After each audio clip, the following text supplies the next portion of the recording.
Welcome to my best decks, the developing metagame for Marvel Snap. Today we're going to run through the decks that I think are currently residing at the top of the format in terms of power level, as well as running through some deck lists that I think are well positioned to attack them. Let's get right to it, shall we? One of the most popular and powerful decks in this developing metagame is definitely bounce variations focused around Kitty Pride. Everybody got a free copy of Kitty when she was returned to the client on Tuesday, and she's been quite good in a variety of shells in my experience. She fits very eloquently into this typical bounce shell, allowing you to pump up Angela every turn, count as a card played for Bishop, or bounce back to our hand to make Collector larger. Beast can even make her completely free, letting her do all of these things more consistently, as well as counting as a cheap/free card to make Hitmonkey better in the final moments of the game. I think this deck in particular lines up pretty well into the best deck from the previous format, which was the Stature Darkhawk deck. It comes down oftentimes to how players are managing priority around tech cards like Shang-Chi, but I think if this bounce deck is played well, it can fit that bill and overpower what that Darkhawk is looking to do in terms of raw numbers. The biggest appeal to this bounce deck, in my opinion, though, past all of that, is the fact that the disruptive elements, in addition to your large numbers, give you a chance in most matchups. Even if a matchup is typically skewed in your opponent's favor, all it takes is one or two fortunate Iceman triggers or Korg bricking a draw or two out of their deck to stop their deck from functioning while yours continues to hum along while these one drops come in and out of play as a core part of your process. Speaking of the best deck from our previous video, I think that's still quite reasonable. Both Enchantress and Rockslide lost a single point of power from the last time we looked at this archetype, but it's really hard to go wrong with efficient threats that put big numbers into play like Miles Morales, Stature, and Darkhawk, paired in tandem with powerful tech cards like Shang-Chi and Enchantress. Finally, for those of you that want to focus on the good stuff archetype on a little bit more of a budget, I think you can replace Nebula and Jeff the Baby Landshark with Iceman and Nightcrawler to fairly good success in this deck. I don't think Darkhawk or Stature are negotiable, unfortunately, so you will need to pick those up if you want to be able to play this archetype at anywhere close to its maximum power level. The third and final of the top decks in Marvel Snap's developing metagame right now is one of my absolute favorites in Galactus. Break some worlds and the game board in your opponent's phone when you wave this Bad Mama Jamma out into play on turn 4. Follow it up with a Spider-Man, locking them out of plays on turn 6, and mash that Miss Marvel thumbs up button, letting your opponent know who's really in charge while you send them screaming off to Reddit.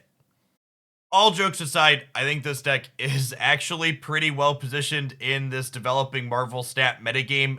The bounce deck as well as the good stuff deck don't really have a ton of counterplay into what this deck is doing, and the small amounts of counterplay that they tend to have can often be disrupted by Dr. Octopus. This deck also technically got buffed in the balance patch. Death was reduced from a 9-cost card to an 8-cost card, meaning she's even easier to play completely for free than ever before, meaning Death plus Null on turn 6 after your Galactus blows up the board is frequently something you're going to be able to execute. Looking towards some counter meta decks, Sandman is definitely the most popular of these right now. Ongoing players can only play one card per turn. The Kitty Pride decks are looking to play out multiple cards in the final turns of the game. And even the generic good stuff deck with Stature and Miles is generally looking to play 2 or 3 cards out on turn 6. I think this archetype's actually been a little bit underrepresented in the previous few weeks metagame, in large part due to the fact of the perception that it was weaker than it actually was, due to Sandman getting nerfed from 5 power down to 3 a few weeks back. Basically, anytime a card gets adjusted downward in any card game, people just kind of stop playing with the deck that it was in under the assumption that it's no longer going to be good enough. I think some of the details here can vary depending on what you're going for. Jeff the Baby Landshark and Nebula at the bottom end here can be Sunspot and Lizard, for example. Which 5 and 6 drops you're looking to play can vary depending on what your goals are. However, I think Black Panther along with Arnim Zola is especially reasonable and powerful into the current format. Just puts a lot of big numbers into play that people are going to have a hard time dealing with, which works especially well to make up for the fact that Sandman is down a couple points of stats now.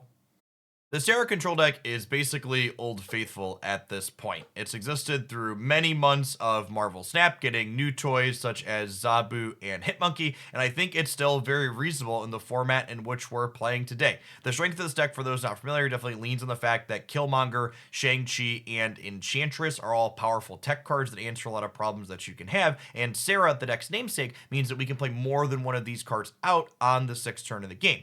One of the most important things to consider when you're playing this deck deck is trying to manage priority on the board. All three of these tech cards are more powerful when they're flipping up second, so they can have the largest impact when you're playing them out. And this is especially important against Kitty Pride decks, so your Killmonger can snipe their massive Kitty Pride on turn 6. When you manage priority correctly, I think this deck lines up well into Kitty Pride decks, and when you line up your bishops and your Hitmonkey into the right lanes, I think it's very capable of going over the top of the Blackhawk stature deck as well. I do think this deck struggles a good bit with Galactus, but you can't be good into everything. That's why it's a counter pick and not just one of the best decks, in my opinion. Now, if you're looking for a deck that's really strong into Galactus, look no further than this Thanos Daredevil control deck. Thanos and his 6 Infinity Stones provide a lot of utility and curve filling purposes as you play them out in different spots across the board, drawing through your deck. And then the location lockout tools in this archetype mean if you Spider-Man or Professor X, the location your opponent is Galactusing into, they're going to get locked out of making plays on the final turn of the game. This deck also has things like Polaris, as well as Green Goblin and Viper to make it so Galactus can't destroy the board to begin with. And we kind of top all of this off with the fact that Titania, the Demon from Hood, as well as Spider-Woman are all tools that let us put stats into play without ever exposing us to the card Shang-Chi.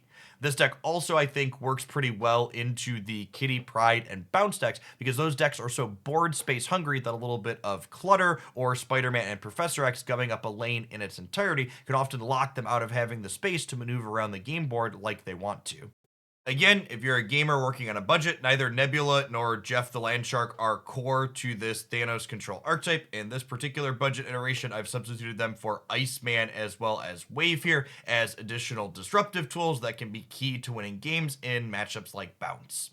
These last few decks are all ones that I've been working on optimizing on stream and feel like they have a lot of potential. If you want to see any of these last few in action, be sure to keep an eye on this YouTube channel over the next week, and there will certainly be highlights of them.